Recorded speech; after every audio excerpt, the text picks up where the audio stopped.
प्रेक्षकांनो, मी काही प्रोमोज बघितले, त्यामध्ये बयोला लवकरच शुभंकर सापडणार आहेत, पण तत्पूर्वी आपल्याला हा थरार तर बघावाच लागेल ना सगळं, की कसे सापडले. आता हे जे बॉट बॉय आहेत ते म्हणत असतात की यांना कुठेतरी बघितल्यासारखं वाटतंय. आता बयो तो चेहरा बघेल म्हणून लगेच पोटे सरांनी चेहरा झाकून घेतलाय शुभंकरांचा आणि ते स्ट्रेचरनी त्या शुभंकरांना तिथून घेऊन जातात.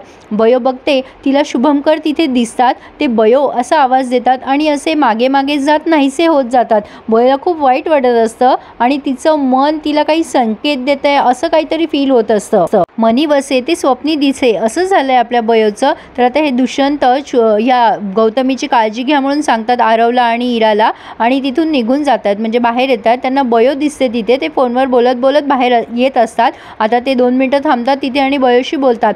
हे बघ बयो, तू जे काय आज केलंयस ना सरस्वती, ते अत्यंत चुकीचं केलंय. हे कॉलेज अत्यंत रेप्युटेड कॉलेज आहे. कसल्याही गोष्टीची शहानिशा करता तू हे जे काय वागलीस ते अत्यंत चुकीचं आहे. यापुढे असं होणार नाही याची काळजी घे, नाहीतर तुला तुझ्या गावाला जावं लागेल कायमचं. मी काय बोलतोय ते कळतंय ना तुला.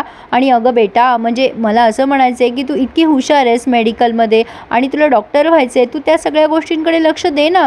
कशाला तू तुझा वेळ वाया घालवतेस या नसत्या गोष्टींवर. मी काय म्हणतोय ते कळतंय ना तुला बाळा. आता ते मुद्दाम गोडही बोलताय आणि कडूही बोलताय. बयो म्हणते हो मला कळतंय सर तुम्ही काय बोलताय ते. तेवढ्यात रमाकांतचा कॉल येतो दुष्यंतला आणि दुष्यंतला बयोसमोर बोलता येत नसतं. ते बयोला खुणवतात जाण्यासाठी, पण जाण्यापूर्वी ते तिला पुन्हा थांबवतात आणि म्हणतात मी तुला काय सांगितले ते लक्षात ठेव, असं पुन्हा होता कामा नये, कळतंय ना तुला. बयो ठीक आहे असं म्हणते. आता रमाकांत म्हणतो तुम्ही कोण आहात, मला गौतमी वहिनीने तुमचा नंबर दिला होता.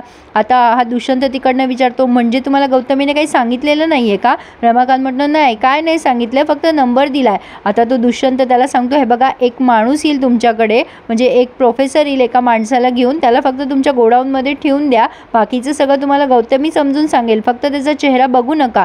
रमाकांत विचार करतो अरे यार हे माझं गोडाऊन आहे, हे मी किती वर्षापासून सांभाळतोय आणि या गौतमी वहिनीला काय लागतं कोणालाही द्यायला. नाही नाही नाही रमाकांत, तू कातळगावला होतास ना तेच बरं होतं, तिथे तू शेट होतास शेट, इथं घरगडी करून ठेवलंय या गौतमीने तुला.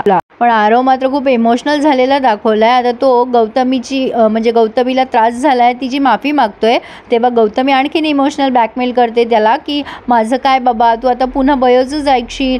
पण आता आरव म्हणतो नाही मम्मा आता मी सगळं तुझं ऐकल आणि बयोला कधीच भेटणार नाही. लगेच गौतमी त्याला जवळ घेते. इकडे रमाकांत एकटाच बडबडत असतो गोडाऊनमध्ये, मी एवढ्या वर्षापासून सांभाळलंय गोडाऊन, कसं काय मी असं देणार नाही कोणाला.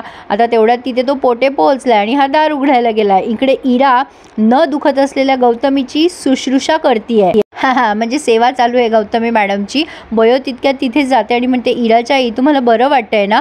बयोला बघून लगेच इरा तडफड तडफड करायला लागते. अरे यार ही इतकी फास्ट बोलते ना प्रेक्षकांनो, आणि तिला डायलॉग पण इतके विचित्र दिलेत की कसं ना, म्हणजे प्रत्येक वेळेला बयोला काहीच्या काही बोलत असते. ही पोरगी इथे कशाला आली, हिला लाज वाटत नाही का, तुझा इथून नाटक करतेस का. अरे देवा.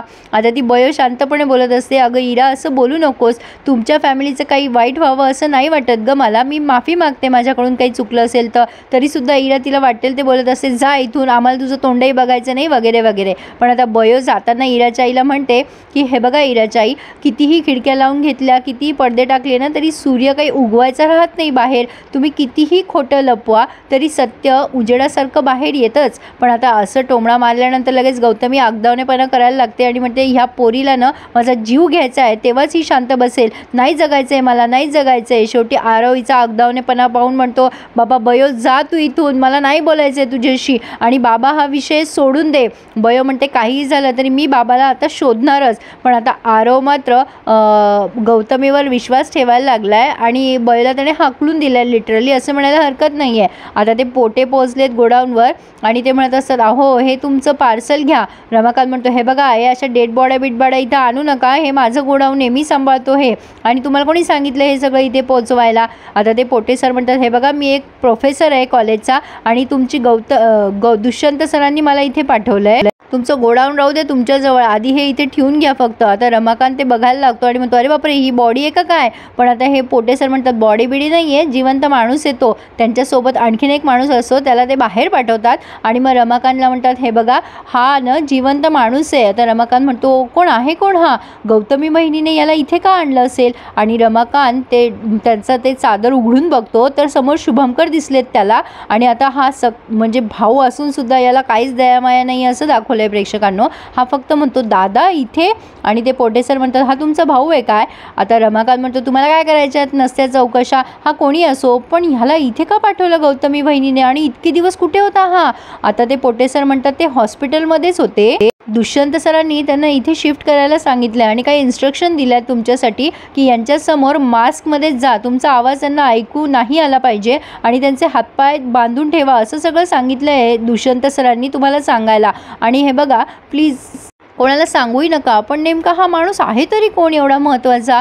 रमाकांत म्हणतो तुम्हाला काय करायचं आहे, तुम्ही तुमचं पार्सल पोहोचवायचं काम केलं ना, मग नसत्या चौकशा कशाला करताय, चला निघा निघा इथून. ते पोटे सर म्हणतात ओ मी काय कारकून नाही आहे, मी एक रेप्युटेड प्रोफेसर आहे एका कॉलेजचा, मग हे कामं करणं शोभतात का या पोटे सरांना.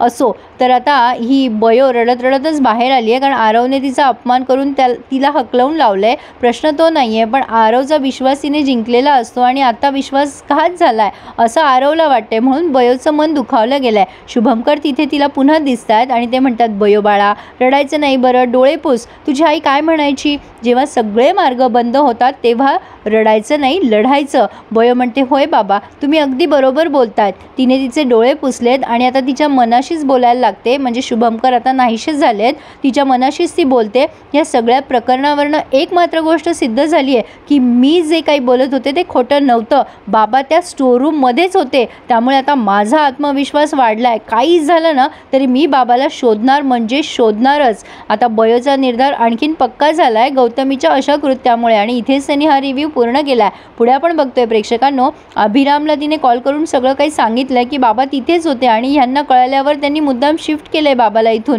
कुठे कसं ते तिला माहीत नाही आहे. दुसऱ्या दिवशी कामाला जाते तेव्हा इरा तिला हकलवून लावते की तू इथे काम करायचं नाहीस. बयो तिला खूप गयावया करते, पण गौतमी मात्र एकदम मन मोठा करून बयोला तिथेच थांबून घेते, कारण गौतमीचा स्वार्थ आहे ना प्रेक्षकांनो. बयोच्या मुवमेंट कळत राहतील ना तिला की नेमकी बयो काय करतीये, पण आता इराला मात्र नवल वाटते की तिची मम्मा असं का वागते. तर मग प्रेक्षकांनो रिव्ह्यू आवडला असल्यास प्लीज एखादा लाईक करायला आणि चॅनल सबस्क्राईब करायला विसरू नका. धन्यवाद.